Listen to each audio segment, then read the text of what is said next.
Sharing a simple picture can now make you quite a bit of money, a lot of followers, or even gain you a public image, all on Instagram. It has become such a powerful, powerful tool that Kim Kardashian can make millions off of a single picture. It's gotten to the point now where Instagram is a way of expression, as a way of an art form, but it's also very difficult sometimes to get a following. You can take the best pictures that you want in the world, but sometimes it's very difficult for people to see them, appreciate them, follow you, and continue to follow you.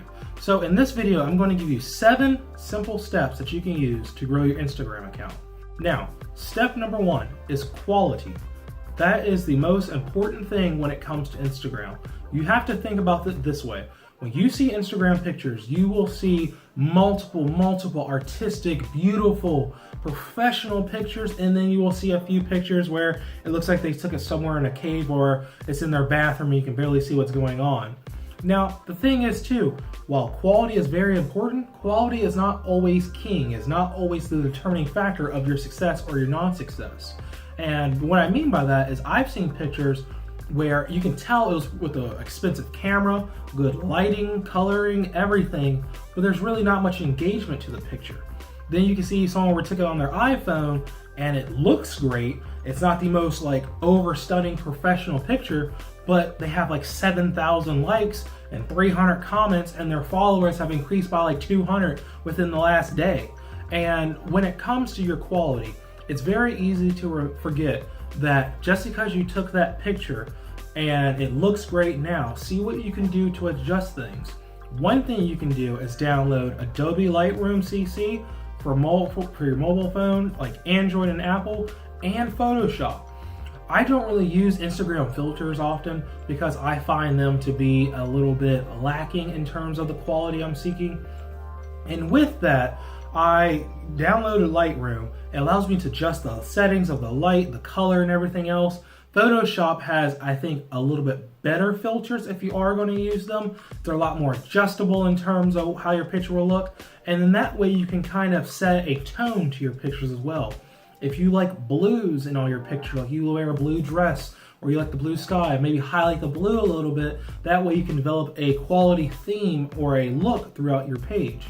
Now, when it comes to our page, Little Joys, people will send us pictures. So we can't always manage the quality. And what I've done is I start taking people's pictures, say, hey, do you mind if I edit this a little bit? And by edit, I don't mean, body shape or anything like that. Just change the exposure, the contrast, the lighting to it, the shadows, adjust the color, things along those lines. That way they stand out more. And so most of the times they'll say, yes, of course. And then say, hey, can you send me that picture? And they'll repost it. And then people are also like, hey, that looks good. So that helps them build off of that picture. The second one is finding your niche. And what I mean by that is if you have a food page, stick with it. It's not bad to get off topic every once in a while. But if you're a chef and all of a sudden you post a picture of your cat, and while it might get attention, you can have 100,000 followers, it will never get as much attention as it should when it comes to you posting the original content you set people for. Because when people come to your page, they're expecting a certain type of content, they're expecting a certain type of following, which is why they even followed you in the first place, because they want to see what you're offering them. If you are a car page and you start posting pictures of, landscapes, unless there's a car in it, it's just gonna throw them off. Because you have to think, when you're scrolling through Instagram, it's very easy to scroll past the name and just see the picture itself. Because your eyes are only focusing on the picture. Sometimes you don't really look at who posted it. You're like, oh, look at that, double tap. Now, if you're scrolling through and you see that Audi Zine 124 is posting pictures of their cat, you're like, okay, and just keep on going. And sometimes if you get too off topic, people will unfollow you because they signed up to see you post food, fashion, whatever, and now you're doing something totally different. Now, people are like goldfish sometimes. Their memory, their mind wanders. You need to create an upload schedule. And what I mean by that is post 1 picture a day, maybe 2 pictures a day. Keep it consistent, because the thing is, if people don't know when you're going to be posting, you post every few weeks or so, they might forget about you, honestly. And that's why I say people have like a kind of a goldfish mentality in a way. You're not feeding them content So they forget, or they'll say, hey, this guy hasn't posted in like a month, and then you go and follow, and then by the time you start posting, you'll notice you lost a lot of followers. And it sucks when that happens, but it happens. Now, with running Little Joys compared to Little Joys Blogs, our personal page, that can become a little difficult because you always have to think to yourself, what am I going to post this time? What can I post that time? Okay, I'm kind of out of ideas. What should I say? What should I do? And what I found easier to do is actually take a whole bunch of pictures throughout the day. Let's say you're going to the park and you run a family page about you and your family. Take a whole bunch of pictures of the activities you've done, take a few selfies, and just save them. Post one or two, the next day, post another one. People don't always have to know that these pictures were all taken in the same place, the same event, at the same time, because unless you're telling them that's the case, how are they going to know? So take a whole bunch of pictures, edit them up a little bit, and then post them once a day. That way you'll give yourself time to think about something else to post, and it'll be a lot easier so you don't get burnt out. Another thing is to relate to your audience. Now, when I say this, I mean engage with them, talk to them, comment with them, because as of 2018, Instagram's new policy, from what I've heard, is that if you don't engage with a certain amount of people, in the comment section, at least minimum of 4 words, I believe, they're going to see it as this post is not relevant. I believe I've read that you have an hour to do such. After that, it kind of marks you off as, okay, it only had X amount of engagement, it must not be too important. And they might not even show it to your followers. Now, that is what I've heard allegedly. I've read a few articles, but the thing about the internet is that you can't always trust every source of information. The Onion is a great example of that. Now, when it comes to relating to your audience, that means you are personal with them in the aspect of what you're posting. Write a good caption that actually captures their attention. If they have, a good Instagram, check it out. Say, hey, man, love your pictures, blah, blah, blah. Check me out as well. But no one likes automatic, robotic comments or anything along those lines, because it feels disingenuous. You feel like you're just commenting to comment. Actually say something. If someone says, hey man, love your pictures, blah, blah, blah. Hey man, thanks. I used this camera when I took this picture. Oh yeah, that day was great. Now, the bigger your page gets, the difficult this will be, because you'll start having likes everywhere and it'll show you have 3 comments and you're scrolling trying to find the comments. And then when you finally do, you get a new like and that comment disappears. So that can be a little difficult, but engaging with people shouldn't be. Even if the page is about you, show people that you appreciate them following. Tell people you appreciate it. Maybe post a video or something. Shout out someone on your Instagram stories, things along those lines. Because when it comes to social media, it's more of a give and take. You're not always taking their attention. You should give some attention back, because it makes people feel that you actually care about your followers, which you should. Another important thing, if not the most important thing besides quality, is hashtags. Hashtags will make or break your page. If no one knows about your content, no one's going to follow you. And the people that do follow you sometimes might just stumble upon you, or they're fake accounts. When it comes to hashtags, do your research. Most people think, oh, if I just put like for like, follow me, things along those lines, I'm going to get followers off of it. Not always the case. 2 things are happening now with Instagram. 1, Instagram is actually banning a lot of hashtags. Like, I think follow for follow, like for like has been banned. EDM was banned at one point. I don't know if it still is. When it also comes to hashtags, if you use the most popular hashtag for something, you're basically adding a drop of water to a lake. You are adding, unless your picture just is so mind-blowing and stands out and everyone sees it, it's very difficult to gain attention, because if you add a picture of your dog to the hashtag dog that has probably like millions upon millions of related hashtags, it's going to be very difficult to find what you should be looking for. Now, what you also can do is that if you search dog, it will show you, a whole bunch of pictures, the most recent, the top pictures, but also show you on the top all the related hashtags of that. Click on those and see what has a good margin. I like to use hashtags that have a margin of 10,000 to 500,000.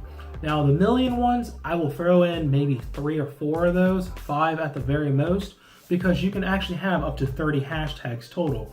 So if you have a niche of animals, put the, what type of dog it is or cat it is, and then find hashtags that are related to it and test them out. Now, when it also comes to hashtags, experiment with them. And what I mean by experiment is that post 10 pictures with the same type of hashtags. And the thing is with hashtags, you can put them in the comment section. So do that to make it more eye appealing. But post 10 pictures with the same hashtags, see how they do. You'll be able to see if the likes are slowly starting to go up, if your followers are slowly starting to go up, or if it all stays the same.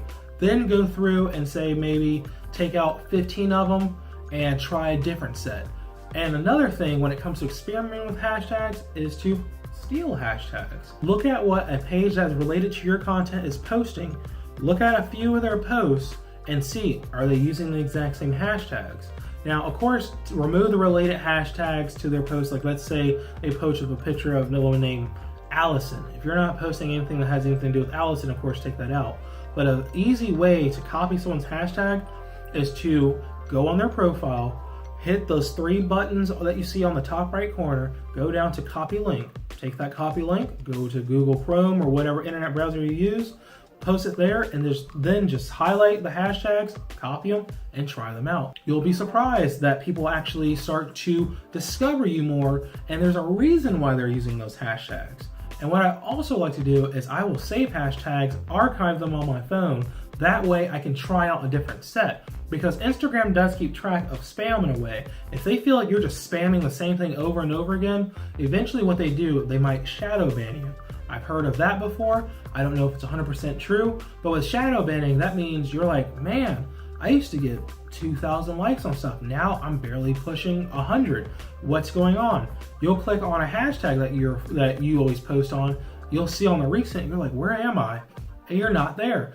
I've had people tell us one time that they weren't seeing our content, and I found out that we were spamming a little bit too much, which I didn't even know, and I adjusted it, and now our page is growing tremendously. Now, when it comes to Little Joy's blogs, that is more of an experiment, because when it comes to Little Joy's, people are giving us content. When it comes to Little Joy's blogs, we're creating content. So using what I'm learning from Little Joy's to Little Joy's blogs, while Little Joy's is growing a lot faster, Little Joy's blogs is starting to get steady, but at the same time too, we're developing a follower base that likes our content and is loyal to our following. And we're also with Little Joy's doing giveaways, things along those lines, showing appreciation. But I don't think that with me learning how to use hashtags Little Joy's blogs will probably be in the same boat, as they're not getting any in form of attention. Another thing you can do is collaborate. If you have someone that is in the same niche as you are, you follow them and you like their content, send them a message. If they have an email link on there, send them an email. Now, make this email genuine. We have a lot of times when someone collaborate, it'll be the most copy paste message ever, and it's very easy to just overlook it, because you feel like if they can't send you a personal message, they must not be serious about actually collaborating with you. And while that might not be the case, they might be sending out 50 emails within 20 minutes. You want to show that you appreciate the content that person is posting, or you want to explain to them, hey, I think we should collaborate because A and B, which create a following growth for both of us. We have the same type of content, we have the same type of goal, so let's see if we can work together. Now, with Instagram, some people will charge for this, the shout outs or things along those lines. A page like Our Little Joys, we don't charge for anything like that, because one, we feel that you are providing us content to post, so why should we charge you to provide something for us? And two, we're just nice, we don't really care about it. But when it comes to like products, if you're a fashion blogger, if someone charges you, if the rate is affordable, go for it. What you should do is go on Google and Google search engagement calculator. Type in that person's username and see how many people engage. What's their average amount of likes, their average amount of comments, and it'll show you an overall percentage. If it's 1% and they have 500,000 followers, that's not bad. It's very interesting how Instagram works, because when it comes to engagement, you can have 15 million followers but only get 2 million likes. And that's because you have a lot of ghost accounts, you have a lot of lurkers. Lurkers will make up a good 60% of your page. You have a lot of people who follow you and forget. You have a lot of fake accounts, and you have a lot of people who just stop using Instagram. That following number is great to look at, but you also want to make sure you engage with people. And like I said, a collaboration will be a great way of engaging. Now, if you take these steps and implement them and really work with them, you'll notice your page organically growing. I cannot say this enough. I've seen many people do it. I know people have done it. They use bots or they'll follow, unfollow. Do not do that. Instagram has cracked down on that so hard to the point where your account you might log in Instagram and your account's disabled. Be organic about it. Be genuine about it. If you can get 1,000 true fans, they'll bring in more fans. And if you can bring in more fans, just keep growing. Keep searching hashtags. Keep learning what you need to learn. Try Instagram's business tool. That is one of the best tools, I think, for social media. I don't know how accurate it is. Sometimes our impressions will say we have 2 million impressions and 50,000, page visits, but then it's like we only had, less than 0.25% actually change in terms of following.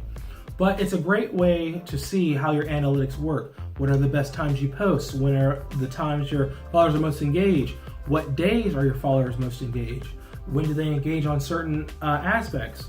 With business tools from Instagram and Facebook, it's a great way just to create a page, even if you don't use the page, but to use it for your Instagram. Also, things like Socialblade.